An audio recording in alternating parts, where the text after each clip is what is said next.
Hello again and welcome to another Warhammer 40k Mordy and Glory video. In today's episode, I'm going to be going through a good starter list for the upcoming 9th edition Astra Militarum Codex. The point of this starter list is to allow you to hit the ground running with the new book. It's aimed at both newer players and maybe older, more experienced players who are coming over to this new codex from the 8th edition one. For newer players, the purpose of this list is to allow you to work towards a solid core take-all-comers list. Something that you can take into every game and will be able to have fun with and also not get stomped on the battlefield. For people coming into the Guard for the first time, this list is designed around solid core units. Those ones that are going to be part of pretty much every list that you're going to put together with the Guard. It's going to introduce you to many of the interesting mechanics and quirks of the Astra Militarum, and at the same time will help you lay down those fundamentals and learn those lessons of how the Guard really plays, because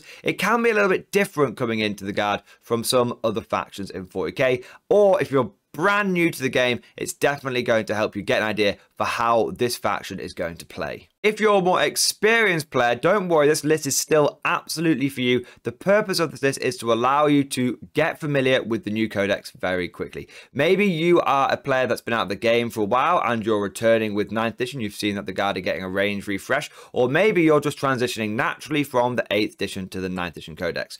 Many of the units that I've included in this list are just fundamental ones that many Guard players will still have in their collection right now, which means that you'll be able to literally use this list straight away from when the Guard Codex drops, and you can just start playing your games without having to worry about picking up any new flavor of the month units. One thing to mention is that this list does not use any of the new units such as the re-released Rough Riders or the new Rogel Dawn Tank. The reason for that is many of these units are simply not available yet. Outside of the field ordnance batteries with the Cadia Stands box set, none of the new units are available to be used. They're not even purchasable yet. The full Guard release hasn't come out at recording of this video. So what I wanted to do is build a list that people could use with their existing collections and with the existing model range, which means they can start playing their games, enjoying the Imperial Guard without having to wait 3 months for half of the units in this list to come out. But that is a quick overview of the thoughts behind this list. Now let's dive into some of the specifics. So the first thing to mention is that this is a hybrid Guard list. That means that it doesn't skew down one area. It actually just takes a nice mixture of units. An example of a themed or skew list would be one that ran just all tanks or maybe all infantry. That's not what we've got here. We are taking a mixture of tanks, indirect fire like artillery, and also infantry. So there's a nice mixture of units in this list. The entire army fits inside a single detachment, which is a brigade detachment. Little heads up for you guys, you're probably going to find that due to the way this book is structured, you're going to be running most of your lists, if the hybrid Guard ones, as brigade. So that's just something you're going to want to be aware of when you're going into this new book. The regiment trait for this army is Born Soldiers. The reason I went with that is because it is a hybrid Guard army. We're not specializing in one style of warfare. We're not focusing on one weapon system like the Lehman Russ tank with the Vancture cannon. So because of that, we need just a regiment trait that will always be effective no matter what happens. And so that is why we've gone for Born Soldiers. If you're not familiar with that, basically, if you get a 6 to hit in the shooting phase, you automatically wound the opponent, which means you don't need to roll to wound. They go straight on to rolling their armor saves and taking damage. For the relic for the army, I have gone for the finale of the Nemradesh first, which is the relic banner that you put in a command squad. Now, the reason I've gone for that relic is quite simple. It is by far the most powerful relic in the Codex, and it might even be one of the best relics in all of 40k. It's just fantastic. In case you don't know what it does, any core unit that is within range of the command squad with the banner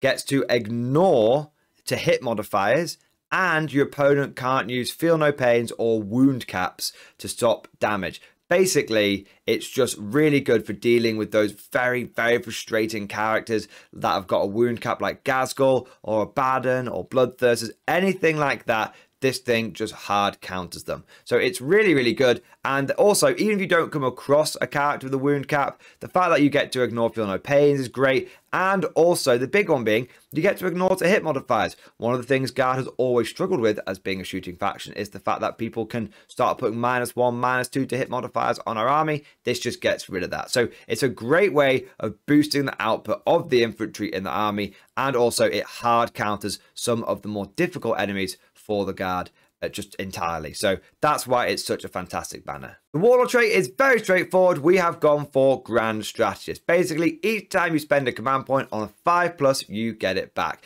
This is really good because Guard now have loads of fantastic stratagems, and you're going to want as much CP as possible in order to just make use of those stratagems. So overall, it's very straightforward. It's going to be useful in every game, and it means you're going to be constantly be able to use those great stratagems. But now let's take a look at the specific units in this list, and we'll start off with the HQ section. Now, the first two HQ choices I've taken here are Tank Commanders. Tank Commanders are a great unit. They are a Leman Russ that can issue orders to other Leman Russes. Now, I haven't specified a loadout for these Tank Commanders because, to be honest, it really comes down to dealer's choice. What loadouts do you prefer?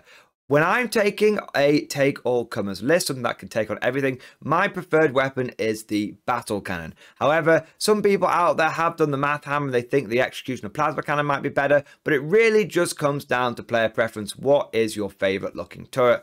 If it was up to me, I'd probably take a battle cannon, a las cannon, and 2 heavy bolters. That is a loadout that I like to call the El Clasico because it's one that has featured in pretty much every edition of 40k up until this point. After that, we've got a couple of infantry officers. We have got one Castellan, who is the warlord in this list, and he has got a las pistol and chainsword. Now, he has been taken as cheap as possible because we just want him to be able to run around and do a couple of extra orders on our infantry units whilst handing out that reroll 1s to hit aura. He's a nice, cheap little HQ choice that really does slot into most Guard lists. Now, the next HQ choice is a command squad, which is another infantry officer. That means overall we've got 2 tank officers and 2 infantry officers. Nice balanced spread there. Now, we've kept the officer nice and cheap with a las pistol and chainsword. You can give him whatever kind of free loadout you want. I believe you only have to pay for things like power swords and plasma pistols. So you want to chuck a bolt pistol on these officers or a bolter, you go for it. Doesn't really matter.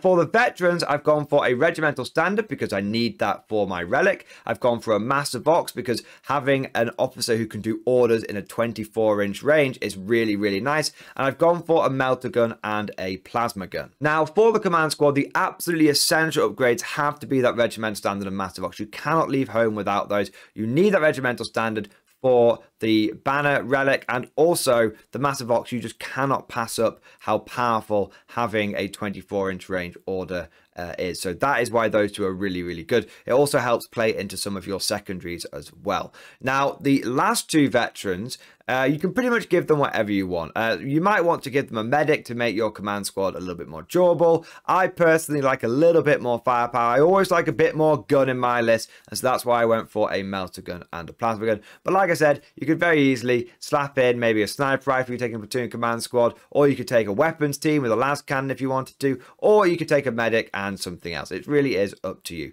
Those last 2 veterans are entirely player preference. So now that we've got our officers together and we've got enough orders to support all of our tanks and infantry, and we've also got some reroll auras with the Castellan and the command squad, now let's take a look at our troop choices. Now, for the troop choices, I have gone for 8 units of Cadian shock troopers, and I have given every sergeant an auto gun, and each special weapon in the squad is either going to be a plasma or a melter gun. Now, the reason we've gone for 8 squads of infantry is it gives us a really strong core of infantry. In the Guard, you need a lot of infantry. They do everything from final stands all the way through to pushing onto objectives. So you're always going to need a really solid core. One of the biggest mistakes I see people make when they come into the Guard for the first time is they don't take enough infantry. They maybe come in from Space Marines where you only need like a few token intercessor squads to hold some objectives. Not in the Guard. In the Guard, your infantry is one of your most important things, and if you neglect it, you'll find yourself struggling with games. So that's why we've gone for 8 squads, because you need that nice chunky number of units. 80 blokes on the battlefield should be enough to help you push forward, absorb some casualties, and do damage to the enemy. The reason we've gone for the loadout with the auto gun is because that it is very cheap and it's just a straight DACA upgrade for the sergeant, and also it looks pretty cool having your guys running around with Tommy guns. And then the reason we've gone for plasma or melter in the squads is quite simply those are the best special weapons. Flamers just aren't really worth it, and grenade launchers also are a little bit lackluster. I should also mention that every squad of course has a Voxcaster. It's a free upgrade. Why wouldn't you take it? So yeah, those are the loadouts that you're going to want to specialize with your infantry. They're your most efficient and most powerful ones. So once we've got that solid core of infantry nailed down, now it's time to move on to some of the more specialist units in the army. So the first area we're going to look at is the elite. Now the first elite we've gone for is a commissar, and we've kept him as cheap as possible with a bolt pistol and chainsword. Now the commissar is serving two very important purposes here. Firstly, he's giving us a little bit more flexibility in terms of the amount of orders we have access to. Thanks to the commissar, we now have access to all three order trees: Perfectus, Mechanized, and Regimental orders. So he's giving us that little bit more tactical flexibility, especially if you're facing like a deep strike army. You might want to remain vigilant, keep the enemy back, or perhaps you're getting contacted by an enemy combat army. You need to be able to fall back and still shoot. Overall, the commissar is just a fantastic little utility character. The second, equally important reason we're taking the commissar is he is cheap. To be honest, there are quite a lot of expensive options in the elite slot these days, and I find that the commissar is probably one of the most cost-effective and just generally flexible units that you can include in your army. Some games you might not need him all that much. Other games you will find him invaluable, but at the end of the day, he's not taking up a huge amount of points in your list, and you need him to fill out that third elite slot in your brigade detachment. After that, we've got two units of Kazakin, each one with double plasma and melter and a hotshot sniper rifle. Also, they've got a Voxcaster, and the sergeant is just rocking around with a bolt pistol and a chainsword. If you want to, if you have any points left over, you might want to give him a plasma pistol, but the main damage is going to be coming from those plasma, melter weapons, and also the hotshot sniper. Now, those Kazakin are bringing two very important things to the army. The first one is they're getting our infantry numbers up even higher. Those of you that follow the channel for a long time are going to know what I'm about to say, but for those of you who are newer, if you're getting into the guard and you want to collect a hybrid army, you probably want to be looking at least 100 infantry, bare minimum 100 infantry. And so we had 80 shock troopers before, plus these 20 Kazakin. We're now looking at about 100 infantry models. So they really help get our line infantry numbers up. The next thing they're bringing to this is a little bit of elite firepower, a little bit of force concentration. Because they have so many special weapons crammed into just one squad, it means they can really bring to bear their damage output in a small package. So that's another thing that they're bringing. Also, if you can order a unit of Kazakin to take aim, it means that you've got a unit which is hitting on twos, rerolling ones if they're near a Castellan.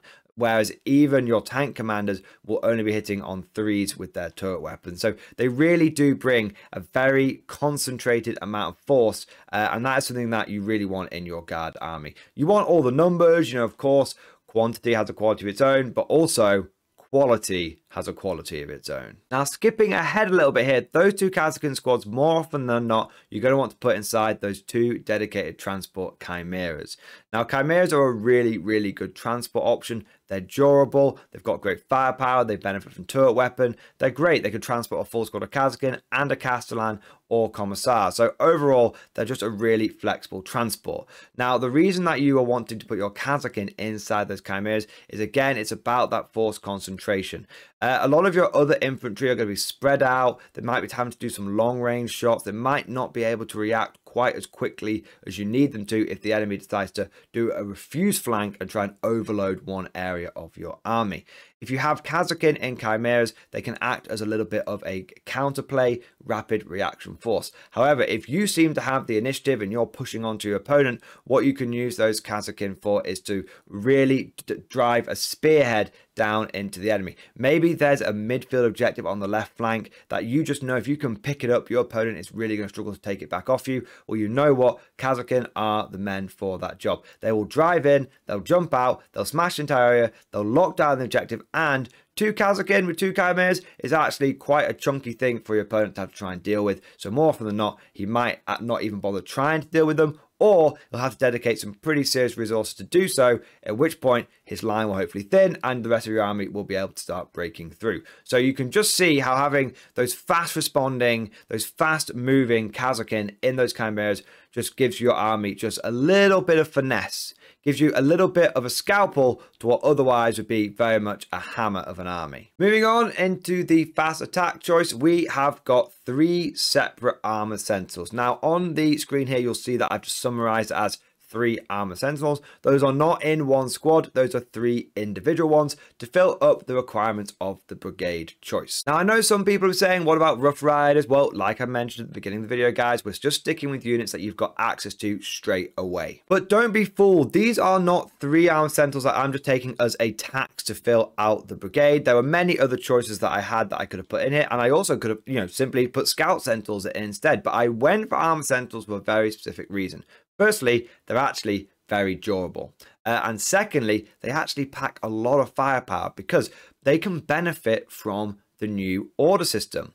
You see, sentinels have got the corps, platoon and regimental keywords, which means they can receive mechanized orders, regimental orders, or even prefectors orders. Now, what I find really effective with these armor sentinels is if you have them going around with your castellan and or command squad, because that means that they will benefit from the auras from those units. With that in mind, I think taking these 3 armor sentinels with plasma cannons is a great idea. It'll give them a lot of firepower, and it also means that you're less likely to damage yourself with rolling ones and get hot. Don't forget, guys, get hot on the sentinel plasma cannon has now changed. It no longer is roller 1, the whole sentinel dies. It's roller 1 and the sentinel takes a mortal wound. So to me, it's just a no-brainer to have these guys marching around. They're also going to provide a little bit of protection for your officers, which can be a little bit squishy, especially if someone's able to jump over with a flying combat unit and get an angle on them and maybe charge them up and chop them up. They provide a little bit of protection, a lot of firepower, and overall they're a very cheap choice. So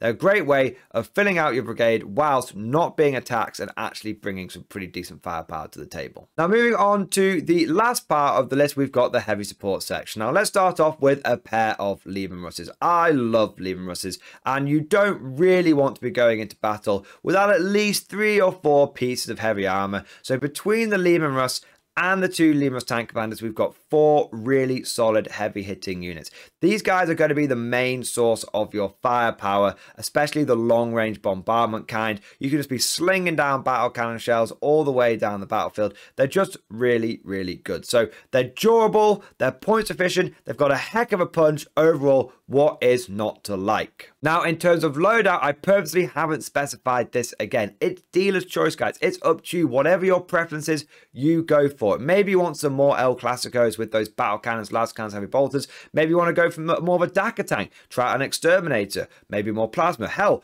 maybe some demolisher cannons. It's entirely up to you. All I would say, guys, is that your infantry is really packing enough anti-infantry firepower, so I would probably focus on using your Leman Russes to do some long-range anti-tank.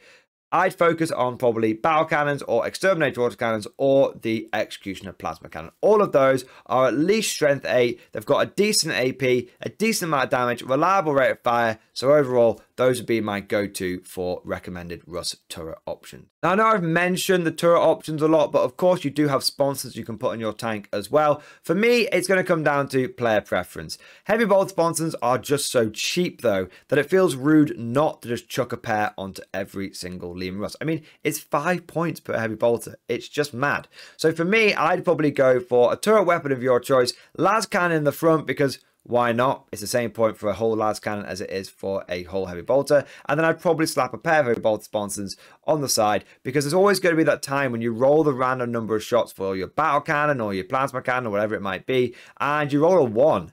And you're like, now I'm only getting D6 plus 3 shots. I rolled a 1. I'm only getting 4 shots from it. That's actually not a lot of firepower. I really wish I had something that could just chip a bit more off.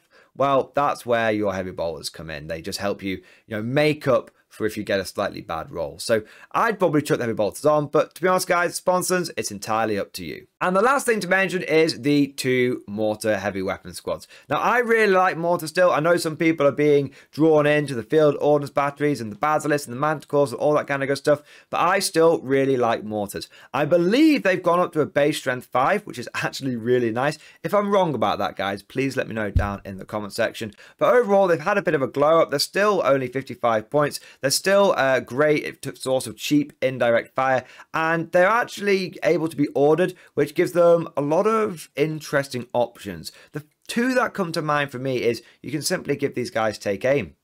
That means they're going to get +1 to hit, and they're going to get AP -1. So yeah, whilst the number of shots might be a little bit swingy, you should be hitting them more often than not. And, you know, if you're not shooting into something with armor contempt, you're more than likely going to do quite a bit of damage to them. It's like indirect fire heavy bolters at that point, which is pretty nice. The other option you can do is suppressive fire on them, and that's actually really cool and totally thematic and appropriate for your mortar teams. How suppressive fire works is if you get 5 hits on an enemy unit, then they get -1 to hit. That's in shooting and in combat.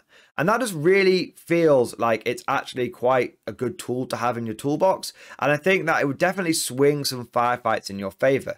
Imagine if normally there's going to be a situation where your guard would be hitting on 4s and your opponent would be hitting on 3s. Well, suddenly you do take aim on your guard infantry. Now you're hitting on 3s. And if you do suppressive fire from your mortars onto the enemy infantry, now they're hitting on 4s. Oh, how the turntables have turned. So that's why I think that heavy weapons with mortars are actually pretty good. They're very cheap. They still bring indirect fire tram, which you absolutely need.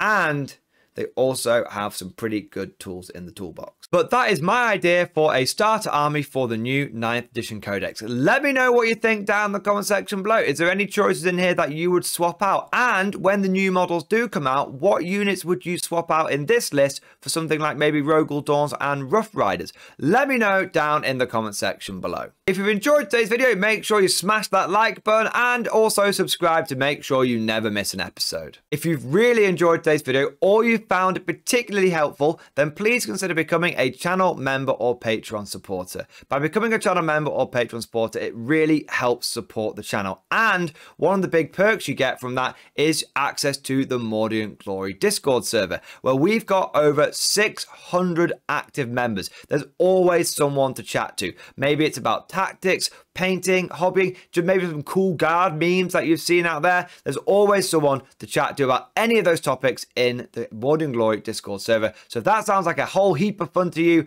make sure you become a channel member or Patreon supporter. And I just want to take a moment now to say a big thank you to all of the latest channel members. So thank you to Dippy Wilson, Ondeer28, SZMac01, Y Ronin, Brandon, Josh 54323, Amble, Sean, Harry Collision, Joseph Sterling, HV, Robert McMurrow, Stephen Martin, Wolfenstein, Lord Inquisitor Vex, Fart Larkin, Maldiva, JibJob234, Meow, Robert Wilson, Blaster Chief, Adam, Drazelic, Spencer Quinn, Tim Zim, Tyler McKee, Mike Pierce, Joey Martinez, Thomas Riddle, Double T, Ben T, Adam Wishu, Grey Shirt Guy, and Fuego Bacon. Thank you guys for becoming channel members. Thank you for doing your part. I also want to do a shout out to the latest Patreon supporters as well. So thank you to Liam Budd, Zhang Jerry, Tyler McKee, BC Crowther, Imperial Jake, Ryan Kelly, Freddie BD, Dubx298, and Harrison Garland. Thank you guys for your ongoing Patreon support. And last but certainly not least, we have got the War Masters. I want to say a personal thank you to every single one of these guys. These are my top tier Patreon supporters. So a massive thank you to Bonbon Vert, Navy Veteran, Phil French, Ross Miller, Tekwal, Alex Dengal, John Stubbs, Nicholas Walsh, Swordfish Trombone, Diesel Fox, Tom Sutton, and of course, the man, the myth, the legend himself, Sly Varney, the one-man Super Chatting Army. Massive thank you to all of you guys. Your ongoing support makes a huge, huge difference and is a big part of how I can do Mordiant Glory full time. So thank you. I hope you've all enjoyed today's video. Thank you for watching. And of course, as always, I'll see you guys next time.